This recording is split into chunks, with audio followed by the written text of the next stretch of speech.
The Adventures of Sherlock Holmes by Sir Arthur Conan Doyle. Adventure 6. The Man with the Twisted Lip. Elias Whitney, brother of the late Elias Whitney, D.D., principal of the Theological College of St. George's, was much addicted to opium.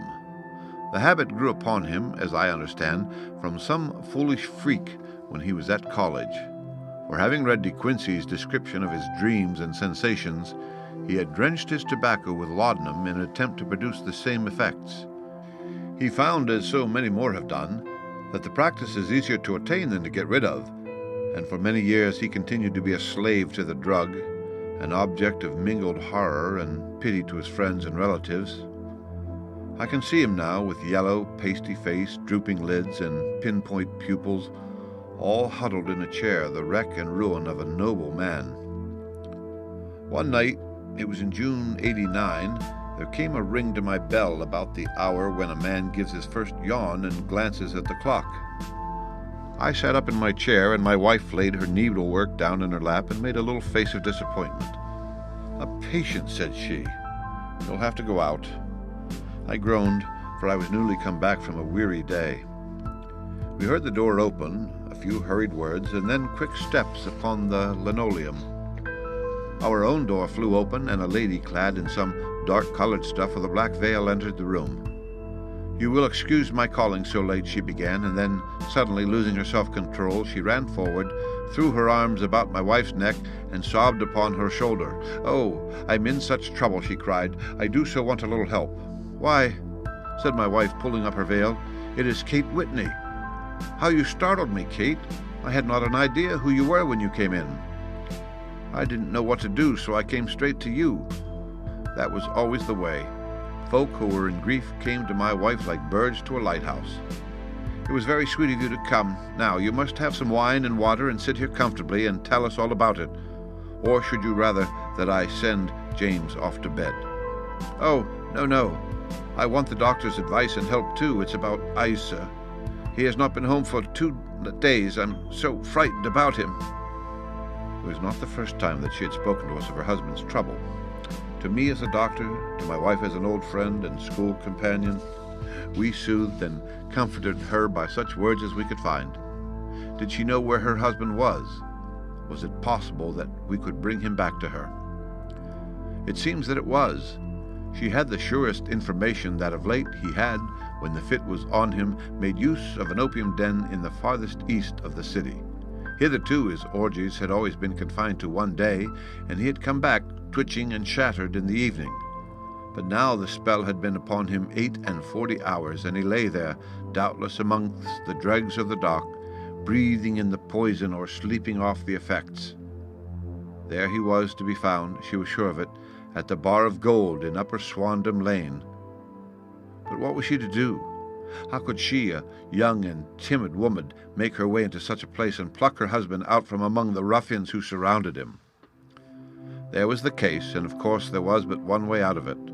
Might I not escort her to this place? And then, as a second thought, why should she come at all? I was Elias Whitney's medical adviser, and as such I had influence over him. I could manage it better if I were alone. I promised her on my word that I would send him home in a cab within 2 hours if he were indeed at the address which she had given me. And so in 10 minutes I had left my armchair and cheery sitting-room behind me, and was speeding eastward in a hansom on a strange errand, as it seemed to me at the time, though the future only could show how strange it was to be. But there was no great difficulty in the first stage of my adventure. Upper Swandam Lane is a vile alley, lurking behind the high wharves which line the north side of the river to the east of London Bridge. Between a slop shop and a gin shop, approached by a steep flight of stairs leading down to a black gap like the mouth of a cave, I found the den of which I was in search. Ordering my cab to wait, I passed down the steps, worn hollow in the center by the ceaseless tread of drunken feet, and by the light of a flickering oil lamp above the door, I found the latch and made my way into a long, low room, thick and heavy with the brown opium smoke, and terraced with wooden berths like the forecastle of an emigrant ship.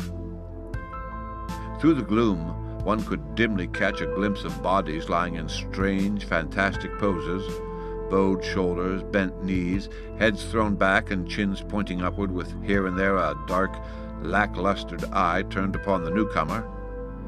Out of the black shadows there glimmered little red circles of light, now bright, now faint, as the burning poison waxed or waned in the bowls of the metal pipes.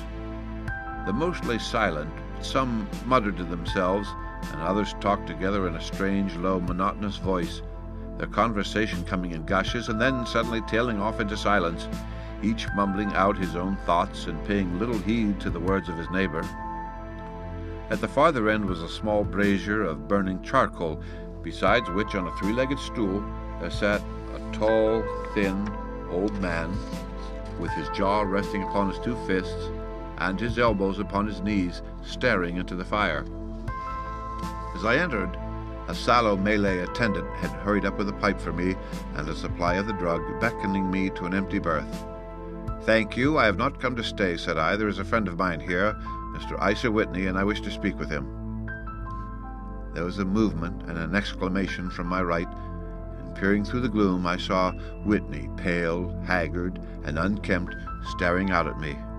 "My God, it's Watson," said he. He was in a pitiable state of reaction, with every nerve in a twitter. "I say, Watson, what o'clock is it?"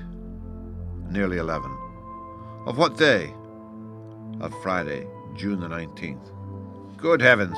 I thought it was Wednesday." "It is Wednesday. What do you want to frighten a chap for?" He sank his face into his arms and began to sob in a high, treble key. "I tell you that it is Friday, man. Your wife has been waiting this 2 days for you. You should be ashamed of yourself." "So I am. But you've got mixed, Watson, for I have only been here a few hours, 3 pipes, 4 pipes, I forget how many. But I'll go home with you. I wouldn't frighten Kate, poor little Kate. Give me your hand. Have your cab?" "Yes, I have one waiting." "Then I shall go in it. But I must owe something. Find what I owe, Watson. I am all off color. I can do nothing for myself." I walked down the narrow passage between the double row of sleepers, holding my breath to keep out the vile, stupefying fumes of the drug, and looking about for the manager. As I passed the tall man who sat by the brazier, I felt a sudden pluck at my skirt, and a low voice whispered, "Walk past me, and then look back at me." The words fell quite distinctly upon my ear. I glanced down. They could only have come from the very old man at my side, and yet he sat now as absorbed as ever, very thin, very wrinkled, bent with age, an opium pipe dangling down from between his knees as though it had dropped in sheer lassitude from his fingers. I took 2 steps forward and looked back. It took all my self-control to prevent me from breaking out into a cry of astonishment. He had turned his back so that none could see him but I. His form had filled out, his wrinkles were gone, the dull eyes had regained their fire, and there, sitting by the fire and grinning at my surprise, was none other than Sherlock Holmes. He made a slight motion to me to approach him, and instantly, as he turned his half-face round to the company, once more subsided into a doddering, loose-lipped senility. "Holmes," I whispered, "what on earth are you doing in this den?" "As low as you can," he answered. "I have excellent ears. If you would have the great kindness to get rid of that saltish friend of yours, I should be exceedingly glad to have a little talk with you." "I have a cab outside." "Then pray send him home in it. You may safely trust him, for he appears to be too limp to get into any mischief. I should recommend you also send a note by the cabman to your wife to say that you have thrown in your lot with me.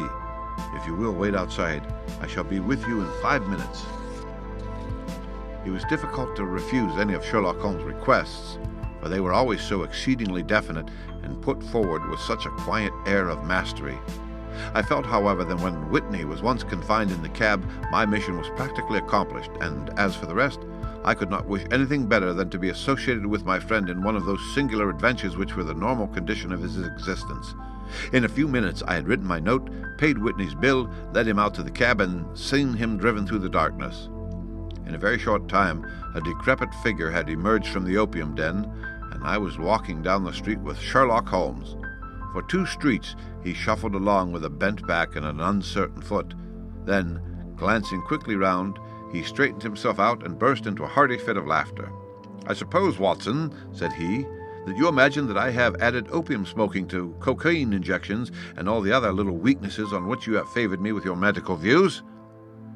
I was certainly surprised to find you there, but not more so than I to find you. I came to find a friend, and I to find an enemy." "An enemy?" "Yes, one of my natural enemies, or shall I say my natural prey. Briefly, Watson, I am in the midst of a very remarkable inquiry, and I have hoped to find a clue in the incoherent ramblings of these sots, as I have done before now.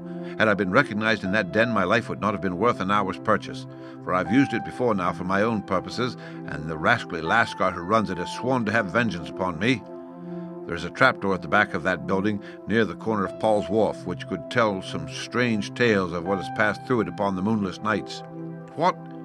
You do not mean bodies?" "Aye, bodies, Watson. We should be rich men if we had £1,000 for every poor devil who has been done to death in that den. It is the vilest murder trap on the whole riverside, and I fear that Neville St. Clair has entered it never to leave it more. But our trap should be here."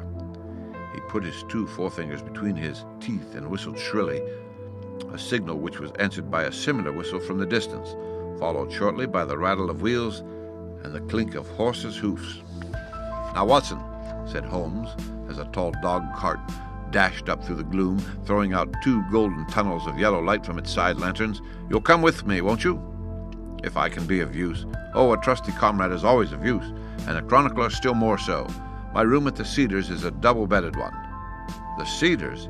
"Yes, that is Mr. St. Clair's house. I am staying there while I conduct the inquiry." "Where is it, then?" "Near Lee, in Kent. We have a 7-mile drive before us."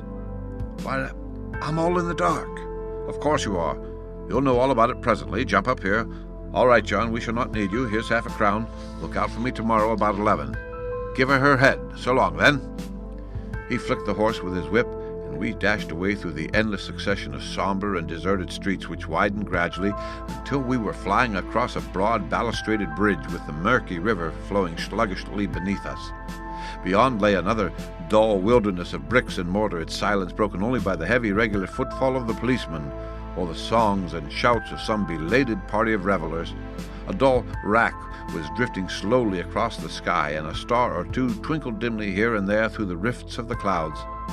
Holmes drove in silence, with his head sunk upon his breast, and the air of a man who is lost in thought, while I sat beside him, curious to learn what this new quest might be which seemed to tax his powers so sorely, and yet afraid to break in upon the current of his thoughts. We had driven several miles, and were beginning to get to the fringe of the belt of suburban villas, when he shook himself, shrugged his shoulders, and lit up his pipe with the air of a man who has satisfied himself that he is acting for the best.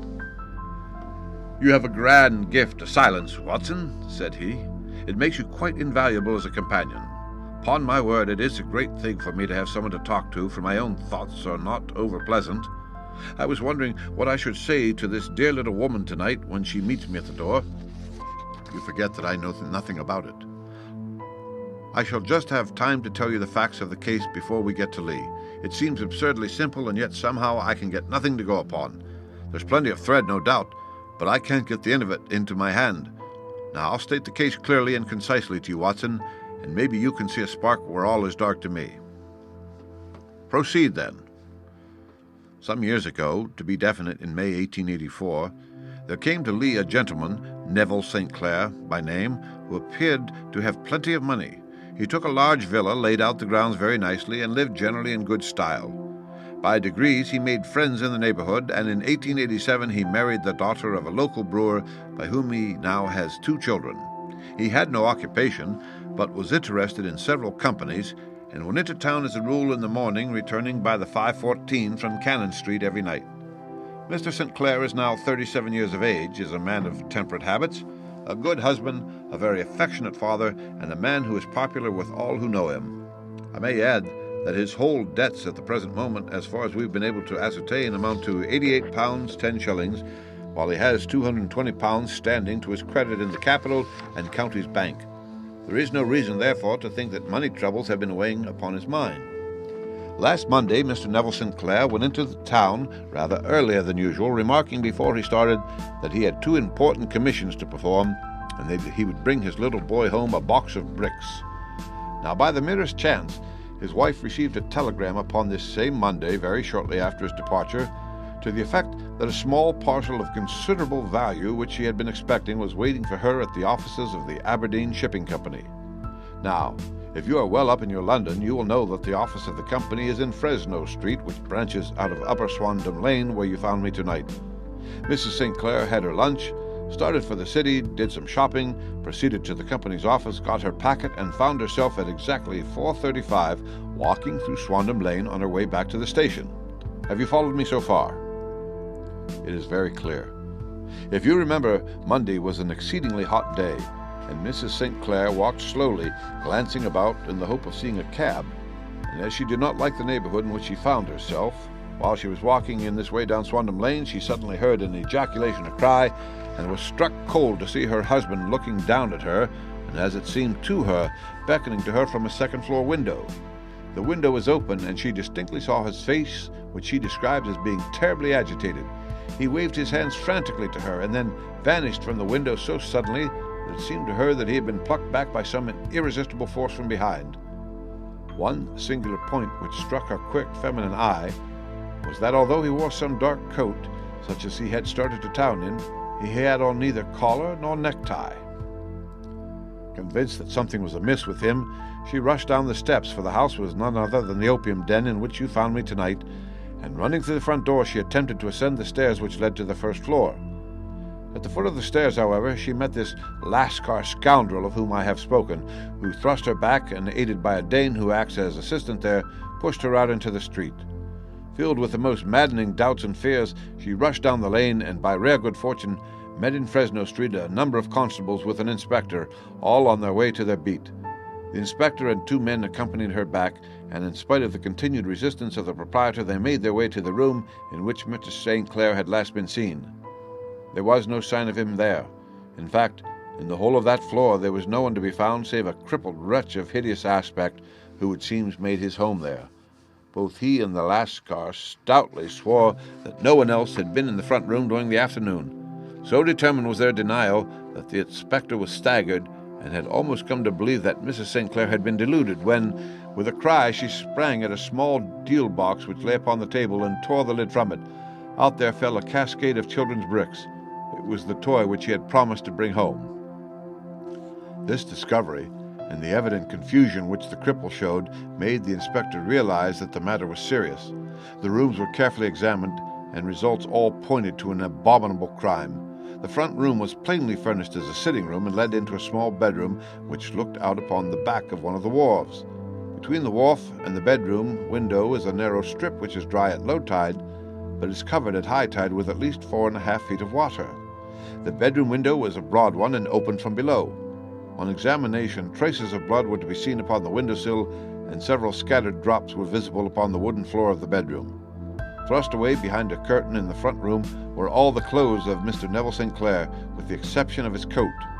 His boots, his socks, his hat, and his watch, all were there. There were no signs of violence upon any of these garments, and there were no other traces of Mr. Neville St. Clair. Out of the window he must have apparently gone, for no other exit could be discovered, and the ominous bloodstains upon the sill gave little promise that he could save himself by swimming, for the tide was at its very highest at the moment of the tragedy. And now, as to the villains who seemed to be immediately implicated in the matter, the Lascar was known to be a man of the vilest antecedents, but as by Mrs. St. Clair's story, he was known to have been at the foot of the stair within a very few seconds of her husband's appearance at the window, he could hardly have been more than an accessory to the crime. His defense was one of absolute ignorance, and he protested that he had no knowledge as to the doings of Hugh Boone, his lodger, and that he could not account in any way for the presence of the missing gentleman's clothes. So much for the Lascar manager. Now for the sinister cripple who lives upon the second floor of the opium den, and who was certainly the last human being whose eyes rested upon Neville St. Clair. His name is Hugh Boone, and his hideous face is one which is familiar to every man who goes much to the city. He is a professional beggar, though, in order to avoid the police regulations, he pretends to be a small trader in wax vestas. Some little distance down Threadneedle Street, upon the left side, there is, as you may have remarked, a small angle in the wall. Here it is that this creature takes his daily seat, cross-legged with his tiny stock of matches on his lap, and as he is a piteous spectacle, a small rain of charity descends into the greasy leather cap which lies upon the pavement beside him. I have watched the fellow more than once before ever I thought of making his professional acquaintance, and I have been surprised at the harvest which he has reaped in a short time. His appearance, you see, is so remarkable that no one can pass by him without observing him.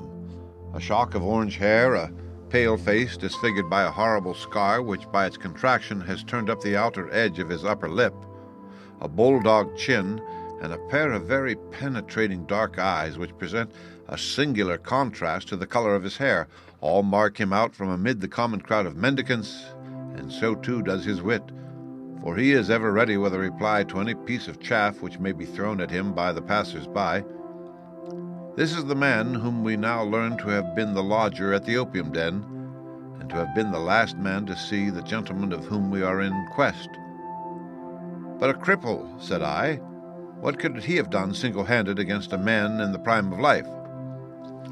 He is a cripple in the sense that he walks with a limp, but in other respects he appears to be a powerful and well-nurtured man. Surely your medical experience would tell you, Watson, that weakness in one limb is often compensated for by exceptional strength in the others. Pray, continue your narrative.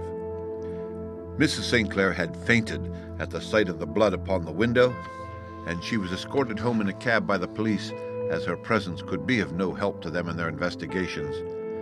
Inspector Barton, who had charge of the case, made a very careful examination of the premises, but without finding anything which threw any light upon the matter. One mistake had been made in not arresting Boone instantly, as he was allowed some few minutes during which he might have communicated with his friend the Lascar, but this fault was soon remedied, and he was seized and searched without anything being found which could incriminate him. There were, it is true, some blood stains upon his right shirt sleeve, but he pointed to his ring finger, which had been cut near the nail, and explained that the bleeding came from there, adding that he had been to the window not long before, and that the stains which had been observed there came doubtless from the same source. He denied strenuously having ever seen Mr. Neville St. Clair, and swore that the presence of the clothes in the room was as much a mystery to him as to the police.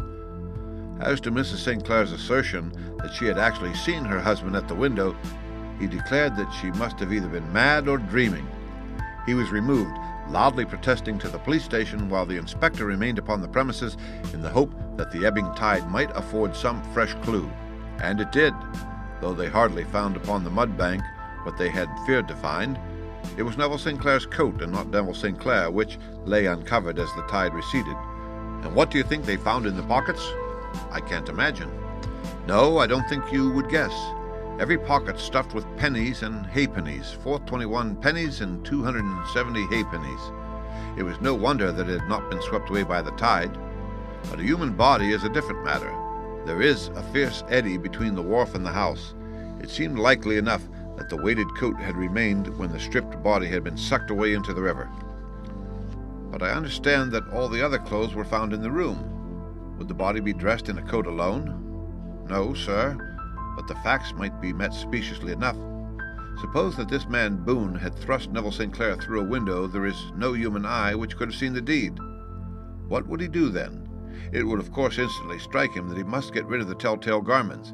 He would seize the coat then, and be in the act of throwing it out when it would occur to him that it would swim and not sink. He has little time, for he has heard the scuffle downstairs when the wife tried to force her way up, and perhaps he has already heard from his Lascar confederate that the police are hurrying up the street. There is not an instant to be lost. He rushes to some secret hoard where he has accumulated the fruits of his beggary, and he stuffs all the coins upon which he can lay his hands into the pockets to make sure of the coat sinking.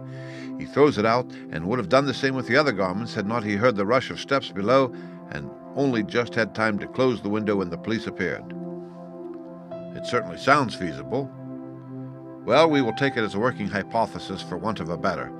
Boone, as I have told you, was arrested and taken to the station, but it could not be shown that there had ever been before anything against him. He had for years been known as a professional beggar, but his life appeared to have been a very quiet and innocent one. There the matter stands at present, and the questions which have to be solved, what Neville St. Clair was doing in the opium den, what happened to him when there, where he is now, and what you, Boone, had to do with his disappearance, are all as far from a solution as ever. I confess that I cannot recall any case within my experience which looked at the first glance so simple, and yet which presented such difficulties.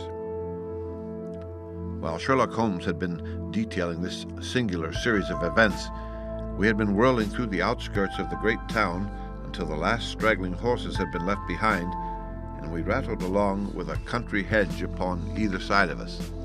Just as he finished, however, we drove through 2 scattered villages where a few lights still glimmered in the windows. "We are on the outskirts of Lee," said my companion. "We have touched on 3 English counties in our short drive, starting in Middlesex, passing over an angle of Surrey, and ending in Kent. See that light among the trees? That is the Cedars, and beside that lamp sits a woman whose anxious ears have already, I have little doubt, caught the clink of our horses' feet." "But why are you not conducting the case from Baker Street?" I asked. "Because there are many inquiries which must be made out here. Mrs. Sinclair has most kindly put 2 rooms at my disposal, and you may rest assured that she will have nothing but a welcome from my friend and colleague. I hate to meet her, Watson, when I have no news of her husband. Here we are. Whoa there, whoa!" We had pulled up in front of a large villa which stood within its own grounds. A stable boy had run out to the horse's head, and springing down, I followed Holmes up the small winding gravel drive which led to the house. As we approached, the door flew open, and a little blonde woman stood in the opening, clad in some sort of light mousseline de soie, with a touch of fluffy pink chiffon at her neck and wrists. She stood with her figure outlined against the flood of light, one hand upon the door, one half raised in her eagerness, her body slightly bent, her head and face protruded, with eager eyes and parted lips, a standing question. "Well," she cried, "well?" And then, seeing that there were 2 of us, she gave a cry of hope, which sank into a groan as she saw that my companion shook his head and shrugged his shoulders. "No good news?" "None." "No bad?" "No." "Thank God for that. But come in. You must be weary, for you have had a long day. This is my friend, Dr. Watson. He has been of most vital use to me in several of my cases, and a lucky chance has made it possible for me to bring him out and associate him with this investigation." "I am delighted to see you," said she, pressing my hand warmly. "You will, I am sure, forgive anything that may be wanting in our arrangements when you consider the blow which has come so suddenly upon us." "My dear madam," said I am an old campaigner, and if I were not, I can very well see that no apology is needed. If I can be of any assistance, either to you or to my friend here, I shall be indeed happy." "Now, Mr. Sherlock Holmes," said the lady as we entered a well-lit dining room, upon the table of which a cold supper had been laid out, "I should very much like to ask you 1 or 2 plain questions, to which I beg that you will give me a plain answer." "Certainly, madam." "Do not trouble about my feelings. I am not hysterical nor given to fainting. I simply wish to hear your real opinion." "Upon what point?" "In your heart of hearts, do you think that Neville is alive?" Sherlock Holmes seemed to be embarrassed by the question. "Frankly now," she repeated, standing upon the rug and looking keenly down at him as he leaned back in a basket chair. "Frankly, then, madam, I do not." "You think that he is dead?" "I do." "Murdered?" "I don't say that. Perhaps." "And on what day did he meet his death?" "On Monday." "Then perhaps, Mr. Holmes, you will be good enough to explain how it is that I have received a letter from him today." Sherlock Holmes sprang out of his chair as if he had been galvanized. "What?" he roared. "Yes. Today," she stood, smiling, holding up a little slip of paper in the air. "May I see it?" "Certainly." He snatched it from her in his eagerness, and smoothing it out upon the table, he drew over the lamp and examined it intently. I had left my chair and was gazing at it over his shoulder. The envelope was a very coarse one, and was stamped with the Gravesend postmark, and with the date of that very day, or rather of the day before, for it was considerably after midnight. "Coarse writing," murmured Holmes. "Surely this is not your husband's writing, madam?" "No, but the enclosure is. I perceive also that whoever addressed the envelope had to go and inquire as to the address." "How can you tell that?" "The name, you see, is in perfectly black ink which has dried itself. The rest is of the grayish color, which shows that blotting paper has been used. If it had been written straight off and then blotted, none would be of a deep black shade. This man has written the name, and there has been there a pause before he wrote the address, which can only mean that he was not familiar with it. It is, of course, a trifle, but there is nothing so important as trifles. Let us now see the letter. Ha! There has been an enclosure here. Yes, there was a ring, his signet ring. And you are sure that this is your husband's hand? One of his hands? One? His hand when he wrote hurriedly. It is very unlike his usual writing, and yet I know it well. Dearest, do not be frightened. All will come well. There is a huge error which it may take some little time to rectify. Wait in patience. Neville. Written in pencil upon the fly-leaf of a book, octavo size, no watermark. Posted today in Gravesend by a man with a dirty thumb. Ah!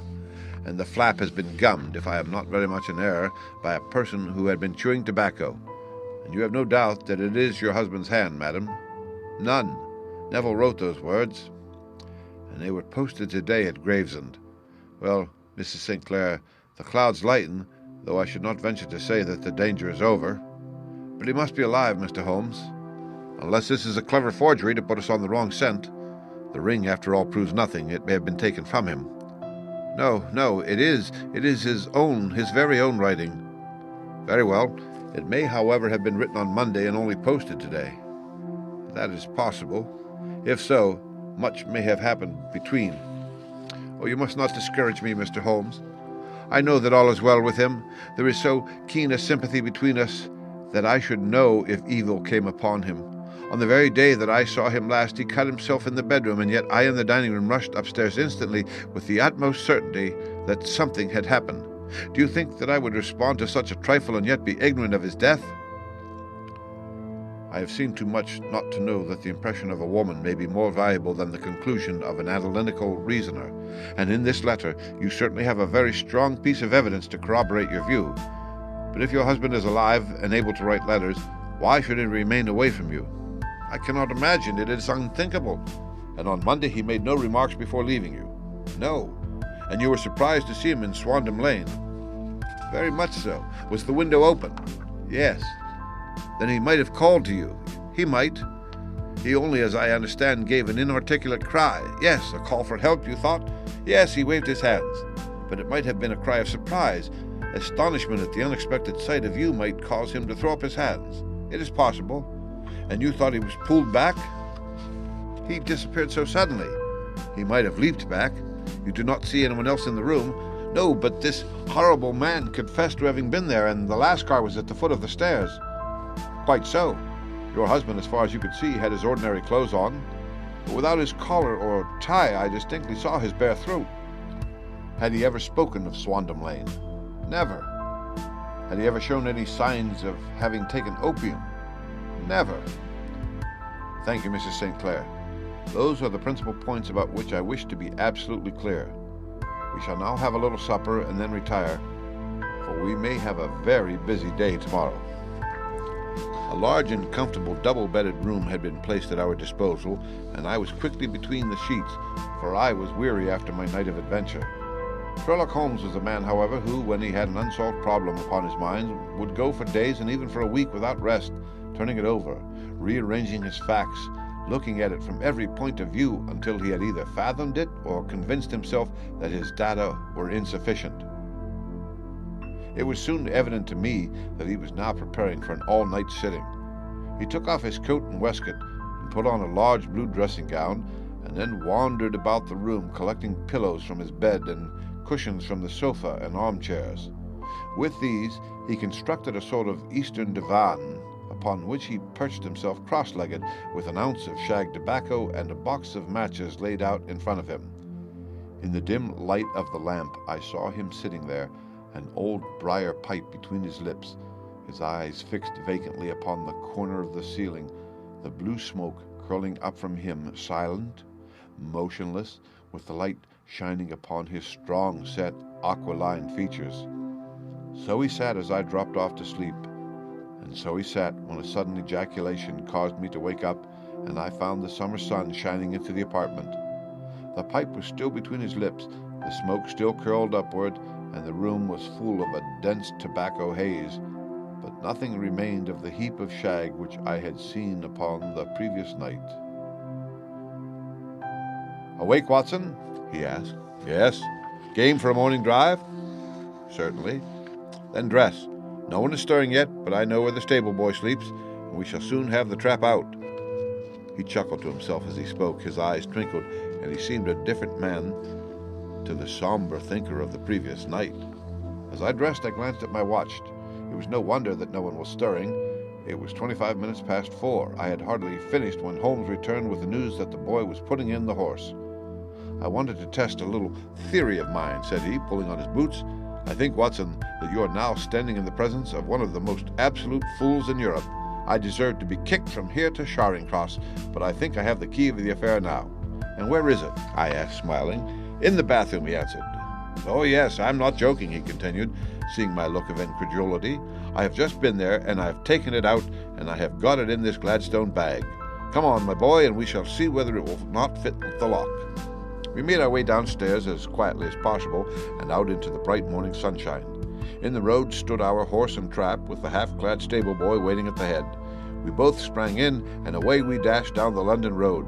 A few country carts were stirring, bearing in vegetables to the metropolis, but the lines of villas on either side were as silent and lifeless as some city in a dream. "It has been in some points a singular case," said Holmes, flicking the horse on into a gallop. "I confess that I have been as blind as a mole, but it is better to learn wisdom late than never to learn it at all." In town, the earliest risers were just beginning to look sleepily from their windows as we drove through the streets of the Surrey side. Passing down the Waterloo Bridge Road, we crossed over the river, and dashing up Wellington Street, wheeled sharply to the right and found ourselves in Bow Street.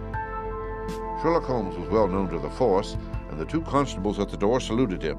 One of them held the horse's head, while the other led us in. "Who is on duty?" asked Holmes. "Inspector Bradstreet, sir." "Ah, Bradstreet, how are you?" A tall, stout official had come down the stone-flagged passage in a peaked cap and frogged jacket. "I wish to have a quiet word with you, Bradstreet." "Certainly, Mr. Holmes. Step into my room here." It was a small, office-like room with a huge ledger upon the table and a telephone projecting from the wall. The inspector sat down at his desk. "What can I do for you, Mr. Holmes?" "I called about that beggarman, Boone, the one who was charged with being concerned in the disappearance of Mr. Neville St. Clair of Lee." "Yes. He was brought up and remanded for further inquiries." "So I heard. You have him here?" "In the cells." "Is he quiet?"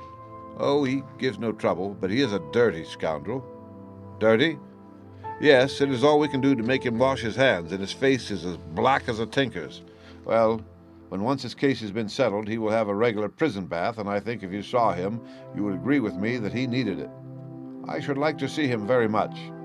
"Would you? That is easily done. Come this way. You can leave your bag." "No, I think that I'll take it." "Very good. Come this way, if you please." He led us down a passage, opened a barred door, passed down a winding stair, and brought us to a whitewashed corridor with a line of doors on each side. "The third on the right is his," said the inspector. "Here it is." He quietly shot back a panel in the upper part of the door and glanced through. "He is asleep," said he. "You can see him very well." We both put our eyes to the grating. The prisoner lay with his face towards us in a very deep sleep, breathing slowly and heavily. He was a middle-sized man, coarsely clad as it became his calling, and with a colored shirt protruding through the rent in his tattered coat. He was, as the inspector had said, extremely dirty, but the grime which covered his face could not conceal its repulsive ugliness. A broad weal from an old scar ran right across it from eye to chin, and by its contraction had turned up one side of the upper lip, so that 3 teeth were exposed in a perpetual snarl. A shock of very bright red hair grew low over his eyes and forehead. "He's a beauty, isn't he?" said the inspector. "He certainly needs a wash," remarked Holmes. "I had an idea that he might, and I took the liberty of bringing the tools with me." He opened the Gladstone bag as he spoke, and took out, to my astonishment, a very large bath sponge. "You are a funny one," chuckled the inspector. "Now, if you'll have the great goodness to open that door very quietly, we will soon make him cut a much more respectable figure. Well, "I don't know why not," said the inspector. "He doesn't look a credit to the Bow Street cells, does he?" He slipped the key into the lock, and we all very quietly entered the cell. The sleeper half turned and then settled down once more into a deep slumber. Holmes stooped to the water jug, moistened his sponge, and then rubbed it twice vigorously across and down the prisoner's face. "Let me introduce you," he shouted, "to Mr. Neville St. Clair of Lee in the county of Kent." Never in my life have I seen such a sight. The man's face peeled off under the sponge like the bark from a tree. Gone was the coarse brown tint. Gone, too, was the horrid scar which had seamed it across, and the twisted lip which had given the repulsive sneer to the face. A twitch brought away the tangled red hair, and there, sitting up in his bed, was a pale, sad-faced, refined-looking man, black-haired and smooth-skinned, rubbing his eyes and staring about him with sleepy bewilderment. Then suddenly, realizing the exposure, he broke into a scream and threw himself down with his face to the pillow. "Great heavens!" cried the inspector. "It is indeed the missing man. I know him from the photograph." The prisoner turned with a reckless air of a man who abandoned himself to his destiny. "Be it so," said he, "and pray what am I charged with?" "With making away with Mr. Neville St. Oh, come. You can't be charged with that, unless they make a case of attempted suicide of it," said the inspector with a grin. "Well, I have been 27 years in the force, but this really takes the cake. If I am Mr. Neville St. Clair, then it is obvious that no crime has been committed, and that therefore I am illegally detained." "No crime, but a very great error has been committed," said Holmes. "You would have done better to have trusted your wife." "It was not the wife. It was the children," groaned the prisoner. "God help me, I would not have them ashamed of their father. My God, what an exposure! What can I do?" Sherlock Holmes sat down beside him on the couch and patted him kindly on the shoulder. "If you leave it to a court of law to clear the matter up," said he, "of course you can hardly avoid publicity. On the other hand, if you convince the police authorities that there is no possible case against you, I do not know that there is any reason that the details should find their way into the papers. Inspector Bradstreet would, I am sure, make notes upon anything which you might tell us and submit it to the proper authorities. The case would then never go into court at all." "God bless you," cried the prisoner passionately. "I would have endured imprisonment, aye, even execution, rather than have left my miserable secret as a family blot to my children. You are the first who have ever heard my story. My father was a schoolmaster in Chesterfield, where I received an excellent education. I traveled in my youth, took to the stage, and finally became a reporter on an evening paper in London. One day my editor wished to have a series of articles upon begging in the metropolis, and I volunteered to supply them. There was the point from which all my adventures started. It was only by trying begging as an amateur that I could get the facts upon which to base my articles. When an actor, I had, of course, learned all the secrets of making up, and had been famous in the green room for my skill. I took advantage now of my attainments. I painted my face, and to make myself as pitiable as possible, I made a good scar and fixed one side of my lip in a twist by the aid of a small slip of flesh-colored plaster. Then, with a red head of hair and an appropriate dress, I took my station in the business part of the city, ostensibly as a match seller, but really as a beggar. For 7 hours I plied my trade, and when I returned home in the evening I found to my surprise that I had received no less than 26 shillings 4 pence. I wrote my articles and thought little more of the matter until some time later I backed a bill for a friend and had a writ served upon me for £25. I was at my wits' end where to get the money, but a sudden idea came to me. I begged a fortnight's grace from the creditor and asked for a holiday from my employers, and spent the time in begging in the city under my disguise. In 10 days I had the money and had paid the debt. Well, you can imagine how hard it was to settle down to arduous work at £2 a week, when I knew that I could earn as much in a day by smearing my face with a little paint, laying my cap on the ground, and sitting still. It was a long fight between my pride and the money, but the dollars won at last, and I threw up reporting and sat day after day in the corner which I had first chosen, inspiring pity by my ghastly face and filling my pockets with coppers. Only one man knew my secret. He was the keeper of a low den in which I used to lodge in Swandam Lane, where I could every morning emerge as a squalid beggar and in the evenings transform myself into a well-dressed man about town. This fellow, a Lascar, was well paid by me for his rooms, so that I knew that my secret was safe in his possession. Well, very soon I found that I was saving considerable sums of money.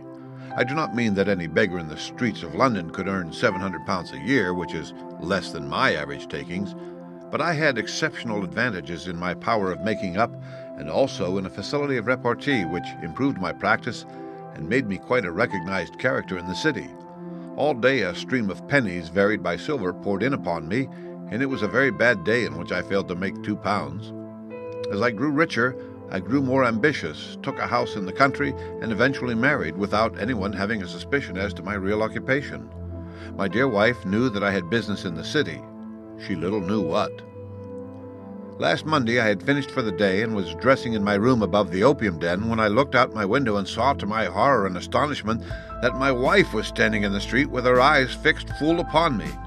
I gave a cry of surprise, threw up my arms to cover my face, and rushing to my confidant, the Lascar, entreated him to prevent anyone from coming up to me. I heard her voice downstairs, but I knew that she could not ascend. Swiftly I threw off my clothes, pulled on those of a beggar, and put on my pigments and wig. Even a wife's eyes could not pierce so complete a disguise. But then it occurred to me that there might be a search in the room, and that the clothes might betray me. I threw open the window, reopening by my violence a small cut which I had inflicted upon myself in the bedroom that morning. Then I seized my coat, which was weighted by the coppers which I had just transferred to it from the leather bag in which I carried my takings. I hurled it out of the window, and it disappeared into the Thames. The other clothes would have followed, but at that moment there was a rush of constables up the stair, and a few minutes after I found, rather, I confess to my relief, that instead of being identified as Mr. Neville St. Clair, I was arrested as his murderer. I do not know that there is anything else for me to explain. I was determined to preserve my disguise as long as possible, and hence my preference for a dirty face. Knowing that my wife would be terribly anxious, I slipped off my ring and confided it to the Lascar at a moment when no constable was watching me, together with a hurried scrawl telling her that she had no cause to fear. "That note only reached her yesterday," said Holmes. "Good God, what a week she must have spent." "The police have watched this Lascar," said Inspector Bradstreet, "and I can quite understand that he might find it difficult to post a letter unobserved. Probably he handed it to some sailor customer of his who forgot all about it for some days." "That was it," said Holmes, nodding approvingly. "I have no doubt of it. But have you never been prosecuted for begging?" "Many times. But what was the fine to me?" "It must stop here, however," said Bradstreet. "If the police are to hush this thing up, there must be no more of you Boone. I have sworn it by the most solemn oaths which a man can take.